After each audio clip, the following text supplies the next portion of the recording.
शासनपति प्रभु महावीर स्वामी को हम वंदन करते हैं। सभी गुरु भगवंतों को तिकोतों के पाठ से वंदन करते हैं। श्रद्धावान भाई और बहनों, आपके अंदर विराजित आत्मा को माजलगांव से सुभाष कोठारी का सादर प्रणाम, सादर जय जिनेन्द्र। उत्तराध्यायन सूत्र के तीसरे वर्ग पर ये मेरा 7वां वीडियो है। हमारा तीसरा वर्ग में 4 बातें दुर्लभ बताई।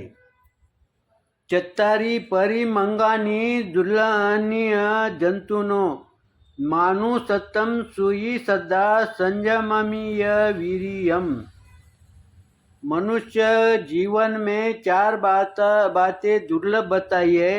एक तो मनुष्य भाव मिलना दुर्लभ है, धर्म श्रवण करना दुर्लभ है, धर्म पर श्रद्धा करना दुर्लभ है। ये 3 बातों पर हमने चिंतन किया और चौथी बात चल रही है कि संयम में पराक्रम। हम संयम में पराक्रम के बारे में चिंतन कर रहे थे कि संयम लेने के पश्चात हम अभी तक यही समझ रहे थे कि हमने दीक्षा ले ली, हो गया संयम। लेकिन गुरु भगवंत ये कहते हैं कि ये स्थूल संयम हो गया है। अब तुम्हारा वो पथ निर्माण किया है आपने, लेकिन हम उस पथ पर चलने का है, उस मार्ग पर चलने का है। तो फिर वो संयम में तुम पराक्रम कर सकोगे। कोई भी चीज पराक्रम करने की है तो वो चीज करना पड़ेगी। तो पराक्रम तुम कब कर पाओगे? जब 5 महाव्रत का पालन करोगे, 6 काय जीवों की रक्षा करोगे, रात्रि भोजन का त्याग करोगे।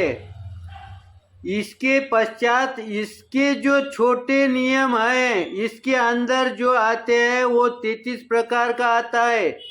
और उस 33 प्रकार में भी और छोटे छोटे 1782 प्रकार आते।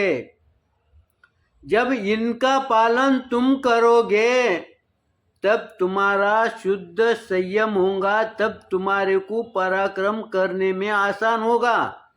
इसमें का एक भी अगर चीज तुमने करने से वंचित रह गए तो तुम्हारा सही ढंग से पराक्रम कर नहीं पाओगे।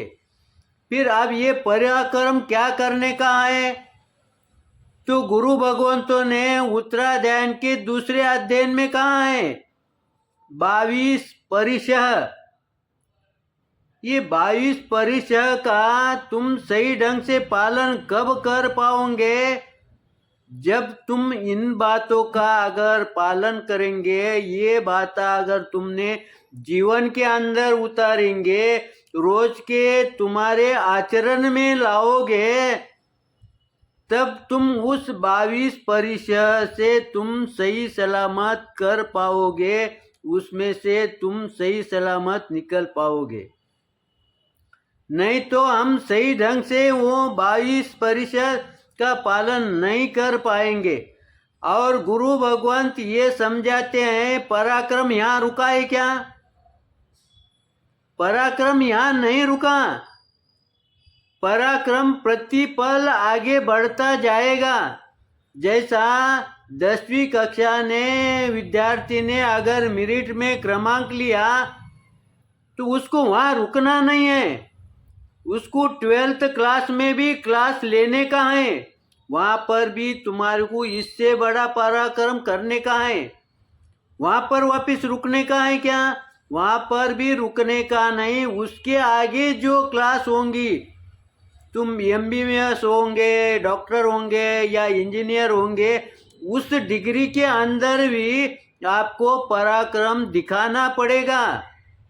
और दिखाने की जरूरत नहीं है, क्योंकि तुमने पहले पराक्रम करते करते आए होंगे, तो तुम्हारे को यहाँ पर कठिन जाएगा नहीं। अगर समझो 10वीं में 90, 95, 99 अगर क्रमांक लिया होगा तो आपको 12th में लेने की जरूरत नहीं, वो ऑटोमेटिक आपको मिलते जाएंगे थोड़ा प्रयास करने के पश्चात।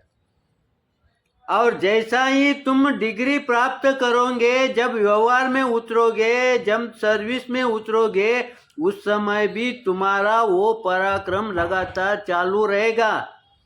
वैसा ही गुरु भगवंत हमारे को ये समझाते हैं, तुम ये पहला पराक्रम अगर तुमने कर दिया संयम के अंदर, तो तुम आगे बढ़ोगे। आगे क्या पराक्रम करने का है? आगे आपको जो 25, जो हम उपाध्याय के 25 गुण बोलते हैं, वो आपको ऑटोमेटिक धारण हो जाएंगे। आचार्य के 36 गुण हैं, वो तुम्हारे को ऑटोमेटिक तुम्हारे को धारण हो जाएंगे।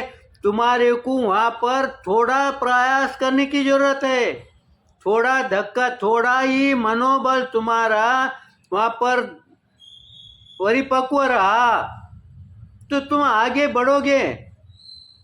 इसीलिए गुरु भगवंतों ने संयम में पराक्रम कहा। तो फिर ये पराक्रम, अब ये अध्यात्म के बारे में हमने चिंतन किया, इसका हमारा व्यवहार में कहाँ लाभ होता है? क्योंकि व्यवहार में लाभ हुआ तो हमारे को उसमें आनंद आएगा, उसमें रुचि आएगी। तो व्यवहार में ये उस समय बैठता है अगर हम धर्म के अंदर पराक्रम करते रहे।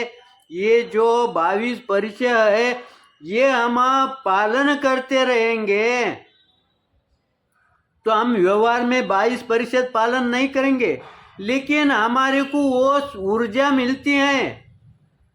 फिर कभी कभी व्यवहार में भी हमारे को वो मौका मिलता है। कब मौका मिलता है? समझ लो, अगर हमारे कोई कारणवश अगर रसोई में देरी हो गई, भोजन में देरी हो गई, समझो समय पर भोजन नहीं मिला, उस समय तुम्हारा वो पराक्रम जागृत होगा। उस समय तुम वहाँ पर संयम रखोगे।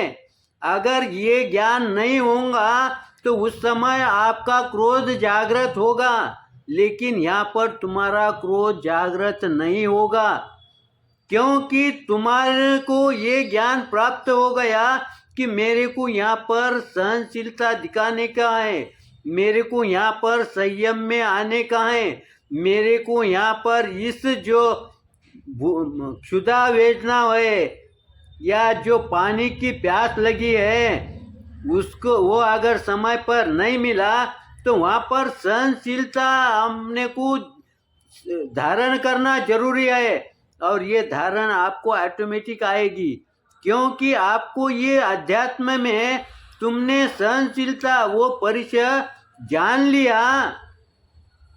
ठीक है, हम 100% वो परिचय पालन नहीं कर पाएंगे, लेकिन उसका कुछ न कुछ अंश हमारे शरीर के अंदर, हमारे आचरण के अंदर, हमारे मन के अंदर वो प्राप्त होगा, धारण होगा, निर्माण होगा, तो उसका परिणाम हमारे व्यवहार में दिखेगा।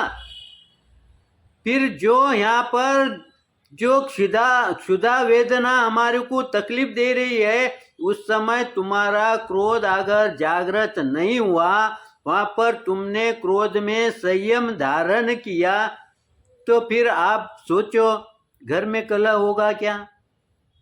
घर में अशांति होगी क्या?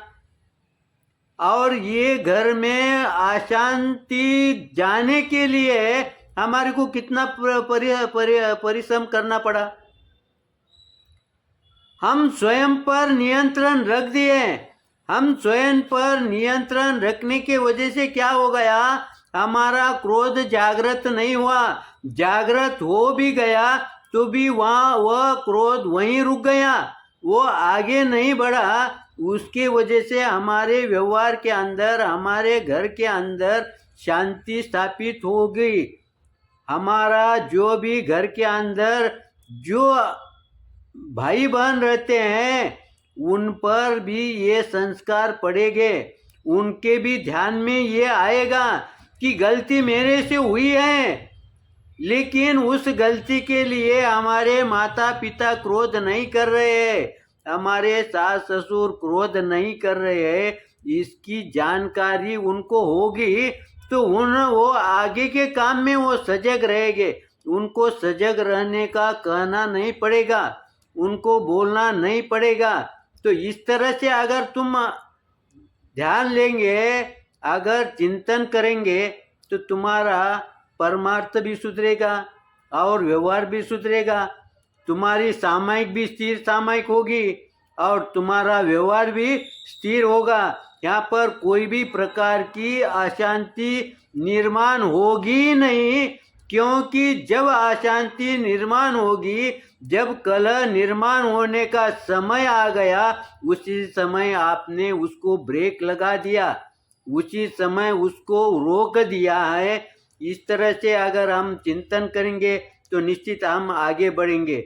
मेरे समय बोलने के अंदर, चिंतन के अंदर कुछ गलत हुआ होगा तो आप क्षमा करेंगे, सही हुआ होगा तो लाइक करेंगे, शेयर करेंगे। इसी आशा के साथ ओम शांति।